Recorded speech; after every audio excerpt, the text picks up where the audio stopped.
पढ़ी ले। नमस्कार साथियों, सबसे पहले तो सभी पत्रकार साथियों का बहुत बहुत धन्यवाद जो आप लोग लगातार इस आंदोलन को कवर कर रहे हैं और किसान आंदोलन की जो कवरेज करके और जन जन तक आप लोगों ने जो इस आंदोलन को पहुंचाने का काम किया, वो सबसे बड़ा काम जो है मीडिया के माध्यम से ज़्यादा चीज़ें पहुंचती है। तो इसके लिए आप सब जो है पत्रकार साथियों का हम तहे दिल से आप लोगों का बहुत बहुत धन्यवाद करते हैं। और आज की जो प्रेस कॉन्फ्रेंस है, इसमें अभी संयुक्त मोर्चे की बैठक हुई थी दिल्ली में सिंघू बॉर्डर के ऊपर, जो हमेशा सिंघू बॉर्डर पे बैठक होती है। उसके अंदर आगे के कुछ कार्यक्रम जो है वो तय किए गए थे, उसके बारे में आप लोगों के माध्यम से हम बात करना चाहेंगे। एक तो 3 अप्रैल को मिट्टी सत्याग्रह के नाम से एक यात्रा आ रही है, जो पूरे देश भर से जहाँ पे किसान आंदोलन हुए हैं, जो आज़ादी से पहले आज़ादी के बाद में जो आंदोलन हुए हैं, जहाँ पे शहादतें हुई हैं, उन जगहों से मिट्टी लेके कुछ साथी जो एक यात्रा शुरू की है दांडी से, जो चलते हुए राजस्थान से, महाराष्ट्र से, गुजरात से, हर स्टेटों से होते हुए यहाँ सिरसा में पहुँचेगी। 2 तारीख को रात को वो यात्रा यहाँ पे पहुँच जाएगी और 3 अप्रैल को यहाँ भगत सिंह स्टेडियम के अंदर उस यात्रा का स्वागत किया जाएगा और एक पब्लिक मीटिंग भी यहाँ पे जनसभा भी की जाएगी। वो यात्रा फिर यहाँ से चल के पंजाब जाएगी, पंजाब से फिर सिंघू बॉर्डर और शाहजहाँपुर बॉर्डर, टिकरी बॉर्डर, सब जगह पहुँच के और 6 तारीख को टिकरी बॉर्डर के उसके ऊपर सिंघू बॉर्डर के ऊपर उसका समापन होगा, जहाँ पे सभी बॉर्डरों के ऊपर एक किसान स्मारक के रूप से एक स्टेचू वहाँ पे बनाया जाएगा। 5 अप्रैल को एफसीआई के ऑफिसों का घेराव किया जाएगा, क्योंकि अभी जो सरकार है मौजूदा, वो एफसीआई जो है सरकार जो की एजेंसी है, वो खरीद करती है किसानों की जो फसल होती है, उस एफसीआई को ये प्राइवेट हाथों के बेचना जा रहे हैं, जिसमें अडानी अंबानी को इन्होंने दे दिया है। जो एक साइलोज के रूप में यहाँ बनाए गए हैं, जो अन्न भंडारण है, उनकी रजिस्ट्रियाँ जो है वो तो अडानी के नाम पे, और उनके ऊपर जो बोर्ड लगा रखा है वो एफसीआई का लगा हुआ है, जिससे लोगों में ये कन्फ्यूजन हो रहा है कि ये तो एफसीआई के गोदाम है, जबकि वो गोदाम एफसीआई के नहीं है, वो गोदाम जो है वो अडानी के हैं। तो उसको लेके 5 तारीख को एफसीआई बचाओ के रूप में उसका घेराव किया जाएगा 11 बजे से 6 बजे तक। और 10 अप्रैल को केएमपी रोकी जाएगी 11 बजे से 11 बजे तक 24 घंटे के लिए, कि पूरा वहाँ पे जो सिंघू बॉर्डर और टिकरी बॉर्डर के ऊपर जो लोग बैठे हैं, वो लोग और आसपास के जो लोग हैं वो ज़्यादा से ज़्यादा 10 तारीख को वहाँ पे इकट्ठे होंगे और 24 घंटे के लिए केएमपी का घेराव किया जाएगा और रोका जाएगा। 10 अप्रैल को केएमपी रोकी जाएगी। 13 अप्रैल को बैसाखी है। बैसाखी जो दिल्ली के चारों तरफ जो मोर्चे लगे हैं, उन सभी मोर्चों के ऊपर बैसाखी मनाई जाएगी और पूरे देश के अंदर भी। 14 अप्रैल को अंबेडकर जयंती है। 14 अप्रैल को पूरे देश के अंदर और सिंघू के दिल्ली के चारों तरफ जो मोर्चे लगे हैं, उन मोर्चों के ऊपर, उन बॉर्डरों के ऊपर अंबेडकर जयंती को संविधान बचाओ दिवस के रूप में मनाया जाएगा। उस दिन जो अंबेडकर जयंती मनाई जाएगी वो यहाँ सिरसा के पक्के मोर्चे पर भी मनाई जाएगी, और उस दिन जो बहुजन समाज के लोग हैं वही लोग उसका मंच संचालन करेंगे, वही लोग उस दिन उसके वक्ता होंगे।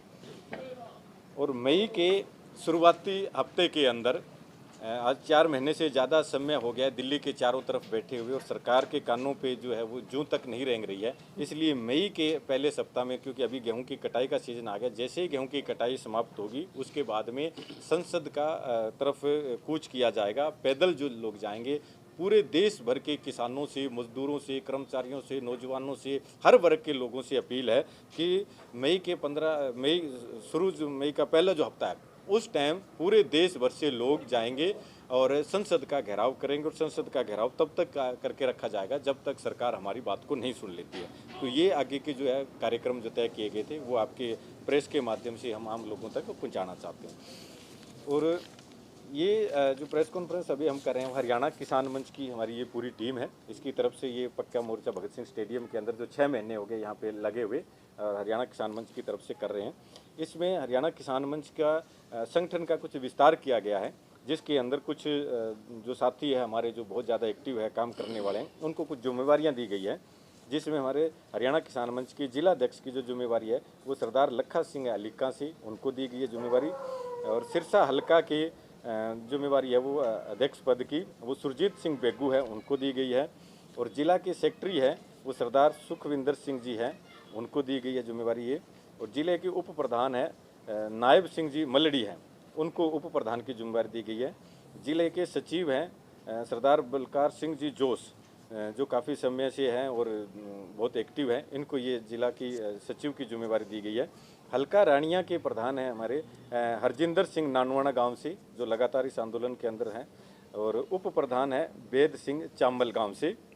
हल्का कालावाड़ी के प्रधान की जो जिम्मेवारी है वो बलवंत सिंह जी हैं, उनको दी गई है। उप प्रधान है वहाँ के जगतार सिंह जी फग्गू गांव से हैं, और सरदार निर्मल सिंह जी थिराज गांव से हैं, और सचिव है वहाँ डॉक्टर दर्शन सिंह जी हैं। हल्का सिरसा के सचिव सरदार सुच्चा सिंह जी है नेजाडेला से, जो रिटायर पटवारी भी है, कर्मचारी रिटायर, जो लगातार इसमें लगे हुए हैं, और उनके सचिव सहायक है गुरुमंगत सिंह जी बेदवाड़ा से। जिला सिरसा के अध्यक्ष महिला विंग की अध्यक्ष पद के लिए हमारे बीच में मौजूदा सरपंच है कमलजीत कौर जी खाजाखेड़ा से, जो मौजूदा सरपंच है, उनको हरियाणा किसान मंच की महिला जिला विंग की जो है वो प्रधान की जो जिम्मेवारी इनको दी गई है, और फतेहाबाद जिला की कार्यकारिणी अध्यक्ष इनको बनाया गया, जो 2 जिलों का ये कार्यभार देखेगी कमलजीत सिंह जी हैं। और राज्य के उप प्रधान की जो जिम्मेवारी है, हमारे पहले यहाँ के जिला अध्यक्ष थे, उनको गुरदीप सिंह जी बाबा झिड़ी से उनको दी गई है, और कार्यकारिणी जो मेंबर है वो सरदार गुरनाम सिंह जी पक्का है, जो लगातार इस आंदोलन से जुड़े हुए हैं। इन लोगों को ये जिम्मेवारियां दी गई है। इस संगठन का विस्तार करने के लिए और भी साथी उनको दी जाएगी। और प्रेस की जो जिम्मेवारी है वो हैप्पी सिंह रानिया से है, उनको प्रेस प्रवक्ता जो है जिले का बनाया गया है। बाकी और आगे और साथियों की जिम्मेवारियां अभी लगनी है, कुछ और नए साथी आए हैं, तो अगली प्रेस कॉन्फ्रेंस में उन साथियों के नामों की घोषणा की जाएगी। तो आप लोगों का हम धन्यवाद करते हैं, और सारे जो साथी है, ये टीम बनी है, ये सारे टीम जो है पूरा इस आंदोलन को आगे बढ़ाएंगे, इसकी आशा करते हैं, उम्मीद करते हैं सब साथियों से। वो मई का जो पहला सप्ताह के अंदर होगी। अभी डेट उसकी फाइनल नहीं की है, क्योंकि अभी जो अप्रैल का महीना ये कटाई का सीजन आता है। स्वरूप इसका पैदल जाएंगे सारे जो साथी हैं, पूरे देश भर से कॉल करेंगे, सब ज़्यादा से ज़्यादा लोग वो बॉर्डरों पे पहुंचेंगे, और वहाँ से फिर आगे पैदल जो है मार्च किया जाएगा। सब पैदल जाएंगे। हाँ जी, हाँ, पैदल जाएंगे सारे, पैदल यात्रा की जाएगी संसद की तरफ। सिंह जी 6 अक्टूबर का आपको यहाँ जो का मोर्चा का जिस तरह स्थापना, इसको मान लीजिए तमाम बड़े नेता थे, योगेंद्र यादव यहाँ पर थे, बहुत लोग आए थे, हजारों लोग भी आए थे। उस दिन एक मांग के लिए आंदोलन शुरू हुआ था, चौधरी रणजीत सिंह का इस्तीफा और दुष्यंत सिंह चौटाला का इस्तीफा। आप राष्ट्रीय कार्यक्रमों में बहुत ज़्यादा व्यस्त हैं, उसके बावजूद वो बात कहाँ खड़ी है इस्तीफे वाली? इस्तीफे वाली बात वहीं खड़ी है। अभी भी हमारी डिमांड है ये, यहाँ इस आंदोलन को पंजाब के बाद में कोई देश में मोर्चा लगा था तो वो ये सिरसा का मोर्चा लगा था पहला, और डिप्टी सीएम दुष्यंत चौटाला और बिजली मंत्री है रणजीत सिंह, इनके घर के आगे, और इनसे इस्तीफे की मांग वो लगातार चल रही है। आज भी हम इनसे यही डिमांड है, और उस मोर्चे के बाहर ये लिखा भी है कि जब तक ये डिप्टी सीएम रणजीत सिंह बिजली मंत्री इस्तीफा नहीं देंगे तब तक हमारा इनके घर के आगे मोर्चा जारी रहेगा।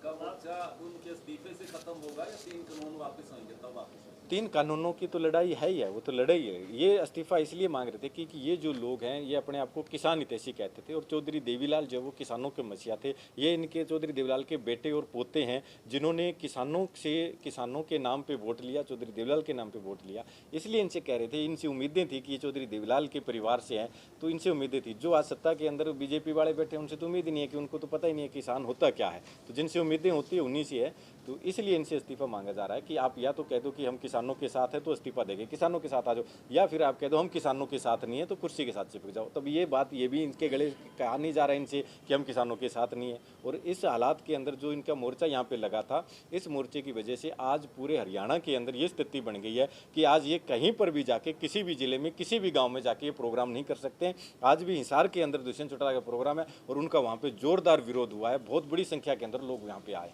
सत्ता पक्ष के लोग यही कह रहे हैं कि उसका राजनीतिकरण हो रहा है, राजनीतिक पार्टियां हैं, किसान नहीं है ज़्यादातर मतलब अब राजनीति हावी होगी। ये सत्ता के अंदर बैठे लोग हैं, वो तो अपने आप को बचाने के लिए ये ब्लेम कर ही रहे हैं। बाकी पूरे देश को ये पता है कि ये असल में किसान है, और किसान ही नहीं है इस आंदोलन के अंदर। इस आंदोलन के अंदर मजदूर भी है, इस आंदोलन में महिलाएं भी है, कर्मचारी भी है, डॉक्टर भी है, वकील भी है, हर वर्ग जो है, मजदूर भी है इस आंदोलन के अंदर, क्योंकि ये जन आंदोलन बन गया है। और सब जो लोग हैं आज देश को बचाने के लिए लगे हुए हैं, ना कि किसी पार्टी के खिलाफ या किसी व्यक्ति के खिलाफ ये संघर्ष है। ये संघर्ष है इस देश को जो दोबारा से गुलाम करने जा रहे हैं, कॉरपोरेट घरानों के हवाले देश को बेचने जा रहे हैं, उससे बचाने के लिए संघर्ष हो रहा है। तो सत्ता में बैठे जो लोग हैं, जो कॉरपोरेट घरानों की दलाली कर रहे हैं, वो लोग तो इस तरीके के ब्लेम करेंगे।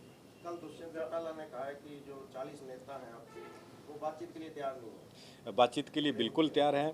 हमने बातचीत के लिए कभी मना नहीं किया है। जब जब सरकार ने बातचीत के लिए कहा है, 11 बार सरकार के साथ बातचीत हुई है, बातचीत सरकार ने बंद की है। आज भी हम कह रहे हैं अगर सरकार बातचीत करना चाहे तो हम बातचीत को तैयार हैं, लेकिन सरकार बातचीत करने को तैयार नहीं है। और सरकार जो है, जो पहले एक प्रपोजल सरकार ने दिया था कि ये जो कानून है, इन कानूनों में संशोधन करवा लो, हमने ये कहा है कि कानूनों में संशोधन नहीं, हम कानूनों को रद्द करवाना चाहते हैं। और कानूनों को रद्द करवाने की प्रक्रिया के ऊपर आप बात करना चाहते हो तो हम जब आप कहेगी सरकार, हम बातचीत करने को जाएंगे। आप भी राजी हैं, सरकार भी राजी है, तो फिर रुकावट क्या है बातचीत? रुकावट, सरकार राजी कहाँ है? सरकार राजी होती तो हो जाता। सरकार कानून रद्द करने के लिए तैयार नहीं है और हम कानून रद्द करवाना चाहते हैं, क्योंकि ये कानून रहेंगे।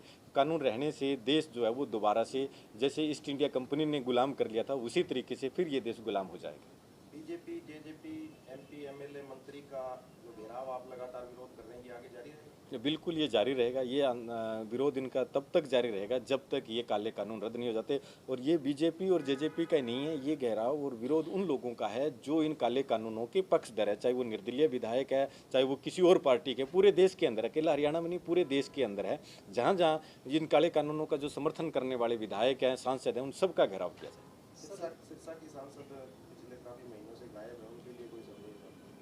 उनके लिए संदेश तो हमारा यही है कि सिरसा जिला की जनता ने उनको इतने भारी बहुमत से जिताया था और एक उम्मीद की थी कि ये एक महिला है और शायद कुछ करेंगी, लेकिन आज वो गायब है। अगर उनमें थोड़ी बहुत कहीं भी नैतिकता बची है, कोई थोड़ी बहुत इंसानियत बची है, तो उनको जनता के बीच में आना चाहिए और जनता से उनको रूबरू होना चाहिए। जो आज टीवी चैनलों पे बैठ के ऐसे या कमरों में बैठ के बयानबाजी कर देते हैं, तो उनको जनता के बीच में आना चाहिए, ताकि लोगों को भी पता चले कि हमारी विधायक है। जिन लोगों ने उनको वोट डाला है, उनको तो उनकी शक्ल भी याद नहीं है आज की वो हमारी विधायक ये भी है, सांसद ये भी रही है।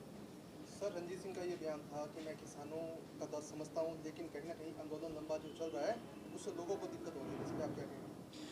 दिक्कत लोगों को नहीं हो रही है, दिक्कत जो सत्ता में बैठे उनको हो रही है। जो आज मंत्री बन गए, उन्होंने ये सोचा हम मंत्री बन के जो है 5 साल तक जो है वो पूरा कुछ करेंगे, अपनी चौधर चमकाएंगे, अपना जो है मलाइयाँ खाएंगे और लोगों के ऊपर अपना राज करेंगे। आज देश के अंदर ये पहली बार हो रहा है कि सत्ता के अंदर जो लोग चुने हुए हैं, जिन लोगों ने चुना, उन्हीं का रास्ता आज लोगों ने बंद कर दिया है। वो आज ना कि कार्यक्रम में जा रहे हैं, तो दिक्कत तो उन लोगों को हो रही है। जनता तो सड़क पर आ रही है, जनता तो देश को बचाने में लगी हुई है। और इस देश को बचाने के लिए जब अंग्रेजों का राज था, उस टाइम के अंदर भी देश की जनता सड़कों पे आई और शहादतें तक दी है। आज भी 300 से ज़्यादा लोगों ने शहादतें दी है। बहुत से लोगों ने तो इस आंदोलन को लेकर सुसाइड तक किया है। तो इससे हम अंदाज़ा लगा सकते हैं कि लोग कितनी भावना से और कितनी गहराई से इस आंदोलन के साथ जुड़े हुए हैं। तो तकलीफ जो सत्ता में बैठे लोग हैं उनको हो रही है, जनता को नहीं है। जनता देश को बचाने के लिए लड़ रही है और इस देश को बचाने के लिए जितना हर संभव जहाँ जाना पड़ेगा, जितना बड़ा आंदोलन करना पड़ेगा, बड़ा आंदोलन चलाएंगे। हाँ जी, ने कल कहा कि हम एक एक दाना लेंगे, एक एक पैसा किसान के खाते में देंगे और हम बहुत ज़्यादा, सबसे ज़्यादा भला करने वाले हम लोग हैं।